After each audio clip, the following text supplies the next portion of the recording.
Ya, polemik terkait jaminan hari tua ataupun JHT kembali mengemuka di masyarakat. Bahkan dalam sepekan terakhir juga tak hentinya seluruh masyarakat, terkhusus para buruh bersuara untuk menolak adanya aturan baru ini yang di dalamnya memuat terkait pencairan dana JHT hanya bisa dilakukan saat usia buruh berada di angka 56 tahun. Aksi penolakan pun terjadi bukan hanya di media massa saja, tetapi ribuan buruh berduyun-duyun melakukan aksi demonstrasi dan juga menggeruduk kantor Menteri Tenaga Kerja RI serta kantor BPJS Ketenagakerjaan dan juga memang tak luput di masa ataupun yang di dalamnya berisi kaum buruh. Sebetulnya apa saja begitu tuntutan mereka dalam aksi kali ini? Selengkapnya akan kita ulas bersama di pagi ini dalam protes JHT buruh Kecam Menaker.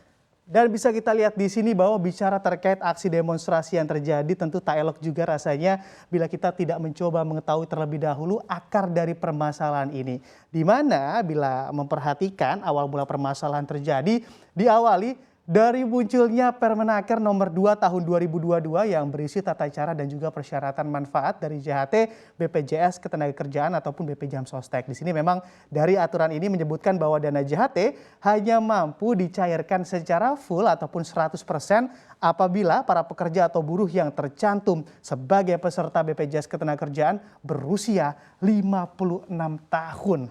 Dan juga memang kalau dilihat juga dari aturan yang ada ini memang tanpa basa-basi begitu ya, menimbulkan respon keras dari para buruh yang menganggap aturan ini tidaklah sesuai apalagi di masa pandemi seperti sekarang ini yang mayoritas buruh rentan sekali untuk terkena PHK sekaligus sangat membutuhkan dana dari JHT BPJS Ketenagakerjaan. Merasa perlu diperjuangkan dan juga suara penolakan kian hari kian kencang berhembus. Para buruh dari berbagai aliansi maupun juga konfederasi berkumpul dan melakukan aksi demonstrasi turun ke jalan menuntut aturan baru harus segera dibatalkan oleh Menaker ataupun Menteri Ketenagakerjaan Ida Fauziah. Dan sebetulnya apabila kita mencoba mengingat-ingat kembali begitu ya, hal serupa sebetulnya pernah terjadi di tahun 2015 silam di mana polemik terkait JHT ini juga sempat memicu adanya protes serta muncul petisi yang ditujukan pada Presiden Joko Widodo pada saat itu. Namun bedanya pada saat itu pun begitu ya,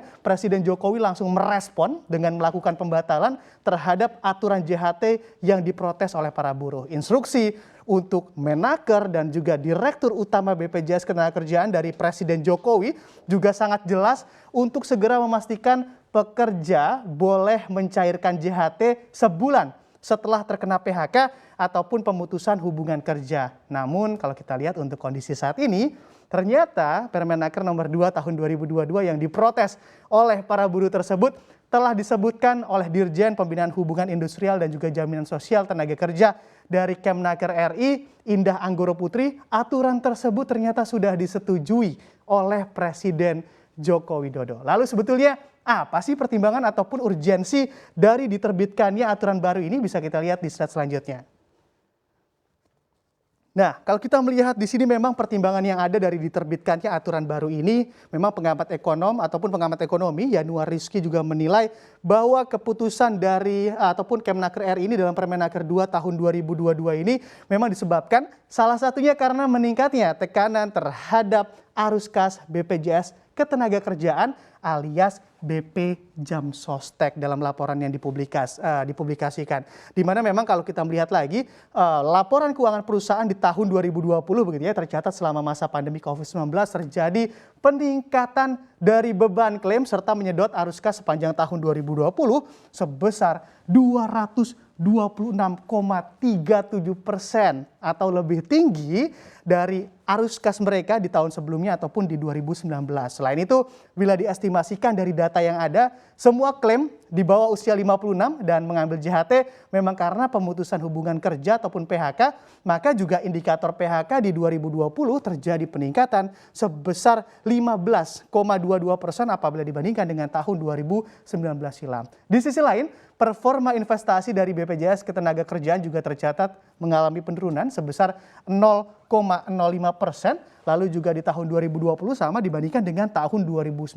Lalu dari hal ini apa saja sih kira-kira alternatif begitu ya yang ditawarkan oleh pemerintah terkait polemik pencairan dana JHT yang kini tengah memanas ini? Kalau kita lihat di slide selanjutnya, nah di sini memang bila mengamati penjelasan dari pemerintah begitu ya atau respon yang ditujukan dari sisi pemerintah bagi para buruh saat ini dengan meluncurkan program yang namanya JKP. Di sini memang atau jaminan kehilangan pekerjaan, para buruh diminta untuk tidak khawatir dengan aturan JHT saat ini. Karena menurut pemerintah dengan adanya JKP ini bagi para buruh yang terkena PHK akan terbantu dengan uang dari JKP yang disebutkan bagi para pekerja yang terkena PHK begitu. Akan mendapatkan manfaat berupa uang tunai, lalu juga ada pelatihan kerja dari JKP ini. Untuk uang tunai ataupun jumlah uang tunai yang akan diberikan adalah 45% dari upah untuk 3 bulan pertama dan 25% dari upah untuk 3 bulan berikutnya. Nah gini, biar tidak bingung saya mencoba membuat contoh begitu ya sebagai gambaran, memang jika seseorang memiliki gaji 5 juta begitu ya dan juga terkena PHK, maka akan mendapatkan uang tunai sebesar 2,25 juta rupiah selama 3 bulan pertama ataupun 45% dari gajinya. Lalu untuk jumlah yang akan diberikan pemerintah 3 bulan berikutnya akan diturunkan, di mana jika dihitung dengan asumsi gaji 5 juta tadi, maka pekerja yang di PHK tersebut akan mendapatkan 25% dari gajinya saja atau sebesar 1,25 juta rupiah. Dengan skema yang ada, Konfederasi dari Serikat Pekerja Indonesia KSPI pun menolak aturan JKP ini, apalagi mereka menganggap begitu ya JKP ini adalah produk dari Undang-Undang Cipta Kerja yang pada sebelumnya juga ramai ditolak oleh para buruh. Selain itu, dengan adanya JKP juga sama sekali tidak menjawab persoalan yang ada karena memang yang dibutuhkan oleh para pekerja adalah JHT bukannya JKP sebagai opsi dari pemerintah. Walau memang JHT sebelumnya juga bisa begitu ya sebenarnya kalau kita perhatikan dari aturannya bisa diambil sebelum 56 tahun apabila memang pekerja terkena PHK. Akan tetapi dari aturan yang baru ini nilai yang bisa diambil tidak 100% melainkan terbagi 30% untuk kepemilikan rumah ataupun KPR, 10% untuk keperluan lain. Pencairan penuh hanya bisa dilakukan di usia peserta menginjak angka 56 tahun saja. Semoga dari kondisi ini juga antara buruh dan juga pemerintah dapat menemukan titik tengah ataupun solusi agar aturan dapat seirama yang berdampak pula pada iklim investasi yang baik di Republik kita tercinta ini.